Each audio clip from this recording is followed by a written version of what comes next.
Hi friends, இன்றைக்கி நம்ம பாய் வீட்டு ஸ்பெஷல் நெய் சோறு எப்படி செய்கிறதுன்னு தான் பார்க்க போகிறோம். இதுக்கு கம்மியான இன்க்ரீடியன்ஸ் வச்சு ரொம்பவே ஈஸியாக டேஸ்டியாகவும் சூப்பராக நம்ம ரெடி பண்ணிடலாம். இது வந்து நம்ம chicken gravy, mutton gravy, dalcha கூடலாம் சாப்பிடும்போது ரொம்ப சூப்பராக இருக்கும். ஃபஸ்ட்டு வந்து நம்ம ரம்ப இலை பறிச்சிக்கலாம். இது வந்து ரம்ப இலை செடி. இந்த இலையை வந்து நம்ம சும்மா ஒரு இலை 2 இலை எடுத்துகிட்டு போய்ட்டு கட் பண்ணி நெய் சாதத்தில் சேர்த்தோன்னா ரொம்ப வாசமாக இருக்கும். இது வந்து பிரியாணிக்கும் சேர்க்கலாம். இது இங்கிலீஷில் பாண்டான் லீவ்ஸ்னு சொல்லுவாங்க. நான் வந்து இன்றைக்கி 1/2 கிலோ ஜீரக சம்பா அரிசி எடுத்திருக்கேன். நீங்கள் பாஸ்மதி ரைஸ் கூட எடுத்துக்கலாம்.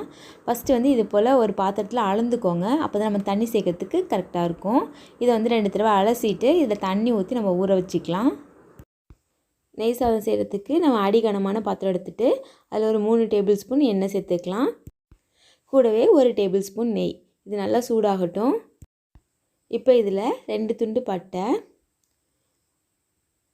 1 நட்சத்திர சோம்பு, 3 ஏலக்காய், 3 கிராம்பு வெடிக்கும், கொஞ்சம் கவனமாக பார்த்துக்கோங்க. இதெல்லாம் பொரிஞ்சதும் இது கூட பாண்டான் லீவ்ஸ் அந்த ரம்ப இலை எடுத்துகிட்டு வந்து வச்சுருக்கோம்ல, அது இது போல் கட் பண்ணிவிட்டு இதில் சேர்த்துக்கலாம். நான் வந்து 1 இலை சேர்த்துருக்கேன். இந்த இலையும் நல்லா பொரியணும். நம்ம ரம்ப இலை சேர்த்ததுமே நல்ல வாசமாக இருக்கும். இது லைட்டாக பொரிஞ்சதும் நம்ம கட் பண்ணி வச்சுருக்க 1 வெங்காயம் சேர்த்துக்கலாம்.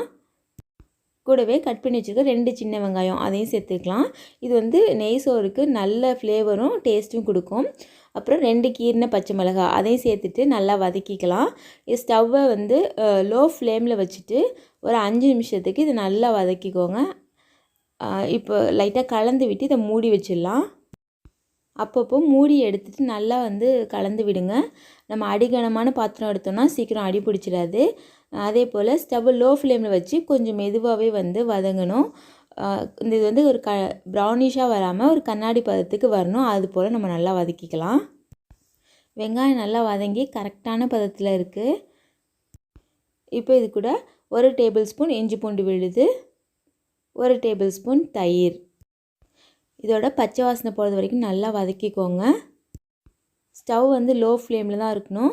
ஸ்டார்டிங்கில் நம்ம எண்ணெய் சூடான பிறகு லோ ஃப்ளேமில் வச்சுட்டு நம்ம தண்ணி சேர்க்குற வரைக்கும் லோ ஃப்ளேமில் தான் இருக்கணும். அப்போ தான் வந்து நல்ல டேஸ்ட் இருக்கும். ப்ரௌனிஷாக எதுவுமே அடி பிடிக்காமல் நமக்கு நெய் சாதம் வந்து நல்ல ஒயிட்டாக கிடைக்கும்.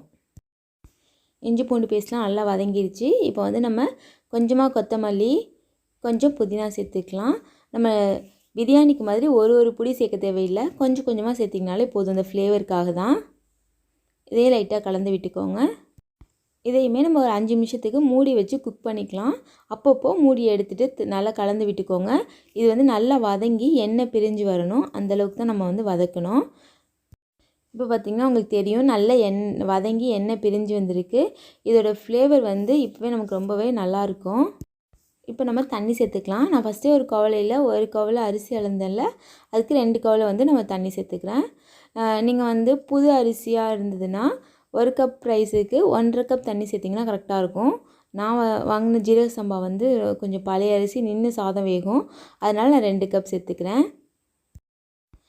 தேவையான அளவு உப்பு சேர்த்துட்டு இதை நல்லா கலந்து விட்டு மூடி வச்சிடலாம். இப்போ வந்து ஸ்டவ்வை ஹை ஃப்ளேமில் வச்சுக்கோங்க. இது நல்லா கொதி வரட்டும். இப்போ நம்ம அரிசி ஊற வச்சு 20 நிமிஷம் ஆகிருக்கும். இப்போ வந்து நம்ம தண்ணி வடிச்சிட்டு எடுத்துகிட்டு வந்து வச்சுக்கலாம்.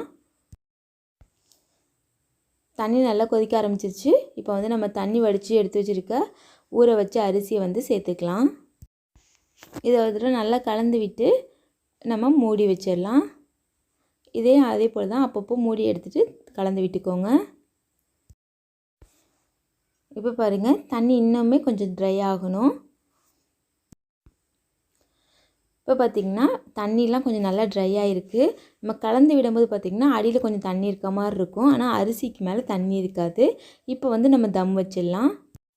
தம் வைக்கிறதுக்கு முன்னாடி நம்ம ஸ்டவ்வில் ஃபஸ்ட்டு தோசைக்கல் வச்சுட்டு அது மேலே நெய் சாதம் பாத்திரம் வச்சோன்னா நமக்கு அடி பிடிக்காது. இப்போ வந்து இந்த சாதத்தை ஒரு லெவல் பண்ணிக்கோங்க கரண்டி வச்சு. வந்து ஸ்டவ்வை லோ ஃப்ளேமில் வச்சுட்டு இதை மூடி வச்சுருங்க. இது 10 நிமிஷம் தம்மில் இருக்கட்டும். இப்போ வந்து முந்திரி திராட்சை வறுத்துக்கலாம். அதுக்கு 1 டேபிள் ஸ்பூன் நெய் எடுத்துருக்கேன். நெய் காஞ்சதும் 5 முந்திரி 2ஆக உடச்சிட்டு சேர்த்துக்கலாம். கூடவே 10 திராட்சை சேர்த்துட்டு இது நல்லா பொன்னிறம் ஆனதும் நம்ம ஸ்டவ் ஆஃப் பண்ணிடலாம். நம்ம தம்மில் வச்சு 10 நிமிஷம் ஆயிடுச்சு. இப்போ வந்து ஒரு தடவை கலந்து விட்டுக்கோங்க. நல்லா கலந்த பிறகு இது போல் லெவல் பண்ணிவிட்டு நம்ம மேலாப்பில் கொஞ்சம் கொத்தமல்லி தூவிக்கலாம். கொஞ்சம் வந்து ரம்ப இலை, நம்ம வறுத்து வச்சுருக்க முந்திரி திராட்சை அப்புறம் அந்த நெய் எல்லாத்தையுமே இதில் சேர்த்துக்கலாம். உங்களுக்கு முந்திரி திராட்சை சேர்க்க விருப்பம் இல்லைன்னா வெறுமனே நெய் மட்டும் சேர்த்துக்கலாம். 1 டேபிள் ஸ்பூன் மேலாப்பில் நெய் விட்டுக்கோங்க. இப்போ இதை நம்ம மூடி வச்சுட்டு திரும்பவும் 10 நிமிஷம் தம்மில் வச்சுருங்க. இது மேலே வெயிட் வைக்கிறதா இருந்தால் வச்சுக்கலாம். இப்போ 10 நிமிஷத்துக்கு அப்புறம் பார்க்கலாம். சாதம்லாம் நல்லா வெந்து ஃப்ளேவர் ரொம்ப சூப்பராக இருக்குது. இப்போ வந்து ஸ்டவ் ஆஃப் பண்ணிவிட்டு மூடி வச்சு ஒரு 5 நிமிஷத்துக்கு அப்படியே விட்டுருங்க. நான் ஸ்டவ் ஆஃப் பண்ணி 5 நிமிஷம் ஆகிடுச்சு. இப்போ வந்து நம்ம இதை நல்லா கலந்து விட்டுக்கலாம். அவ்வளோதான், நம்மளோட நெய் சாதம் சூப்பராக தயாராகிடுச்சு. நம்ம அந்த 5 நிமிஷம் சூட்டில் அப்படியே விடும்போது நல்லா வந்து சாதம் உதிரி உதிரியாக இருக்கும்.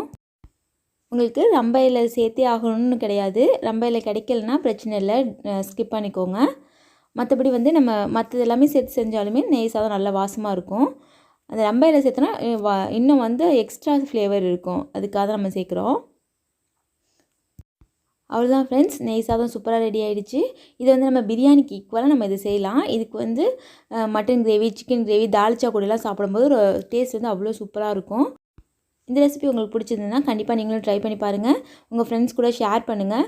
மறக்காமல் KMB ஹோம் குயின் சேனலை சப்ஸ்கிரைப் பண்ணிடுங்க. தேங்க்ஸ் ஃபார் வாட்சிங்.